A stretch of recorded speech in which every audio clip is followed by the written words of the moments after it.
Bienvenidos al audio estudio de la Biblia. A continuación, la lectura de las Escrituras, una breve explicación y los versículos que se relacionan. Génesis capítulo 6, versículos 5 al 6. El Señor vio que era mucha maldad de los hombres en la tierra, y que toda intención de los pensamientos de su corazón era solo hacer siempre el mal. Y al Señor le pesó haber hecho al hombre en la tierra, y sintió tristeza en su corazón. Bueno, en Génesis 1 al 4 vimos la maldad de los hombres. También los hijos de Dios que tomaron a las hijas del hombre. Había tanta maldad en aquella época que Dios les dio 120 años para arrepentirse antes de mandar el diluvio. Algunos teólogos especulan que 120 años se refiere a la edad o el máximo de años que el hombre viviría en la tierra, pero hay varias razones por las que se puede descartar, en mi opinión. Es porque después del diluvio todavía hubieron patriarcas que vivieron más de 120 años, como mencionamos en uno de los podcasts anteriores.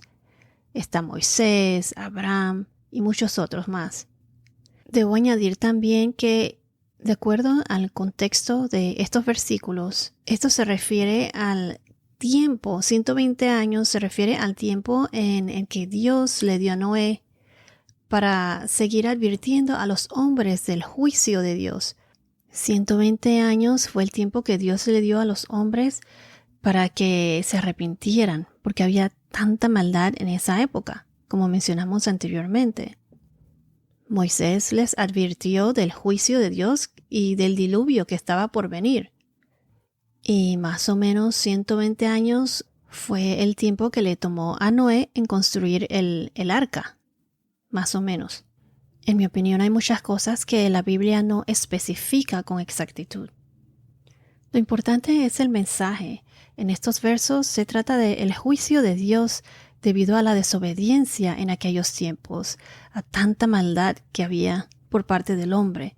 Y ahora, en nuestro tiempo, no habrá otro diluvio, pero sí tendremos el juicio final. Esta es la segunda venida de Jesús, en la que Él vendrá por nosotros, los que tenemos fe en Dios. Habrá un juicio final, y todos los que tengan fe en Dios, los obedientes, formarán parte de su nuevo reino. Mencionamos también anteriormente a los gigantes, los Nefelims, que estuvieron antes y después del diluvio.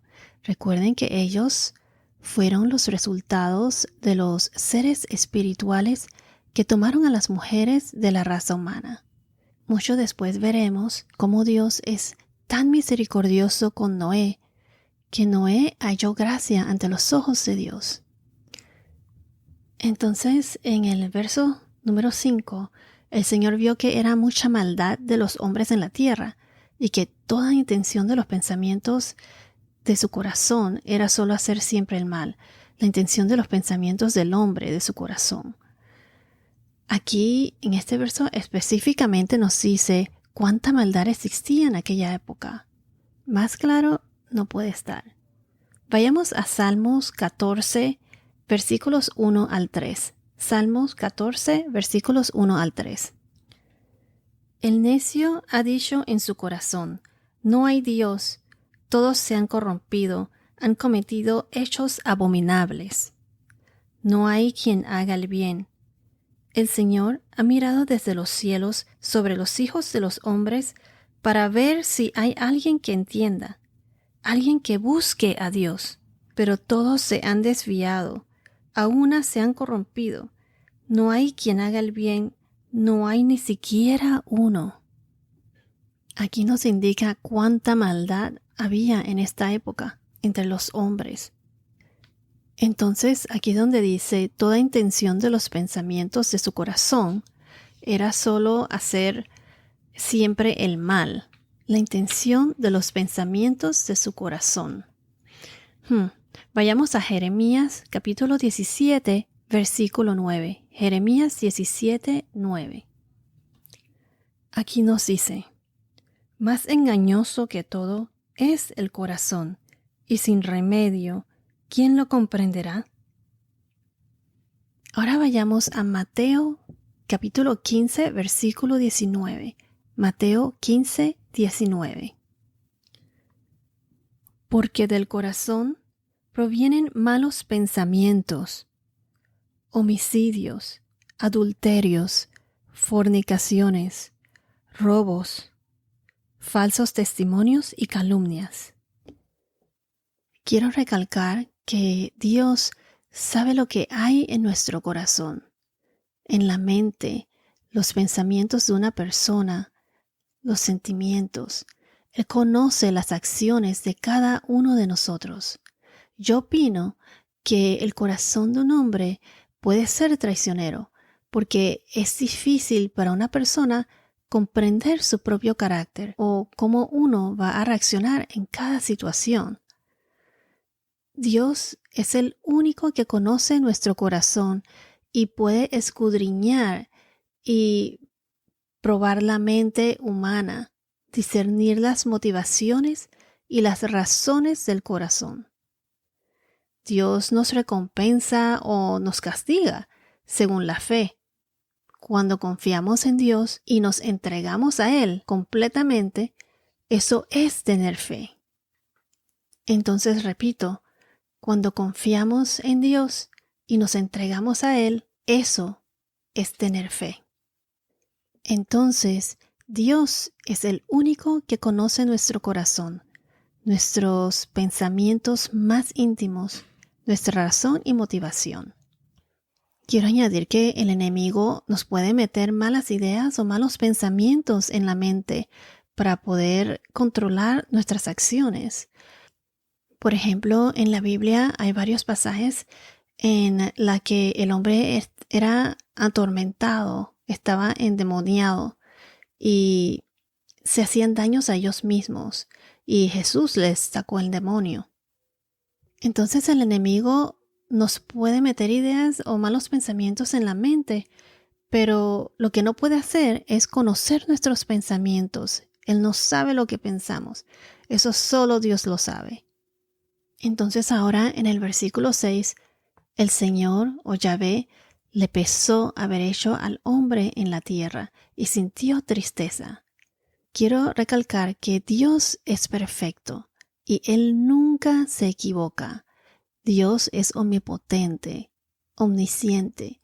Este versículo no significa que Dios cometió un error al haber creado al hombre y se arrepintió, sino que se refiere a que Dios sintió mucha tristeza por toda la maldad y los pensamientos del hombre en esa época, los errores cometidos por la humanidad en la época antes del diluvio. O sea, lo que quiero decir es que el objeto del dolor de Dios era la humanidad. No se refería a una acción o hecho de su parte, de que se arrepintió por haber hecho algo. No se refería a eso. Fue el dolor que él sentía por lo que el hombre había hecho, por cómo se estaban comportando, por el error del hombre. Debido a que Dios hizo a los hombres y conocía de antemano sus debilidades, su comportamiento no lo sorprendió ni lo tomó desprevenido. Dios ama a su creación. Dios nos ama. Dios te ama y quiere que todos cosechen las recompensas de la obediencia. Veremos que después Dios tomó la decisión de salvar a Noé. Vayamos a Isaías capítulo 63, versículo 10. Isaías 63, 10. Pero ellos se rebelaron y afligieron su Santo Espíritu, por lo cual Él se convirtió en su enemigo y peleó contra ellos. Aquí vemos cómo ellos afligieron el Espíritu de Dios.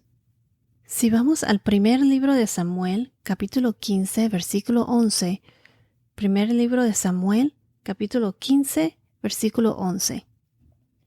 Entonces vino la palabra del Señor a Samuel. Me pesa haber hecho rey a Saúl, porque ha dejado de seguirme y no ha cumplido mis mandamientos. Y Samuel se conmovió y clamó al Señor toda la noche. Y ahora en el mismo libro, pero versículo 35, 15:35 del primer libro de Samuel, nos dice: Samuel no vio más a Saúl mientras vivió, y Samuel lloraba por Saúl, pues el Señor se había arrepentido de haber puesto a Saúl por rey sobre Israel. Aquí vemos una vez más el arrepentimiento de Dios. Y quiero recalcar una vez más que el arrepentimiento de Dios aquí se refería o se basaba en las fallas de un ser humano, de Saúl, no en ninguna falla de parte de Dios.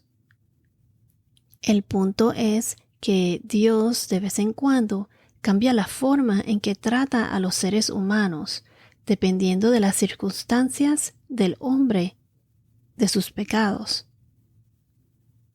Cuando los humanos fallan, pienso que Dios siente un profundo nivel de emoción y se entristece porque los humanos constantemente toman decisiones que los hacen sufrir. Y repito de nuevo, los humanos constantemente toman decisiones que los hacen sufrir.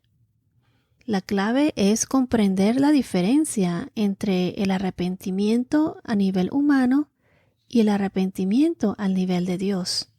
Cuando digo el arrepentimiento al nivel humano, me refiero a que, por ejemplo, cuando una persona se arrepiente de algo que hizo y después se corrige o hace lo correcto.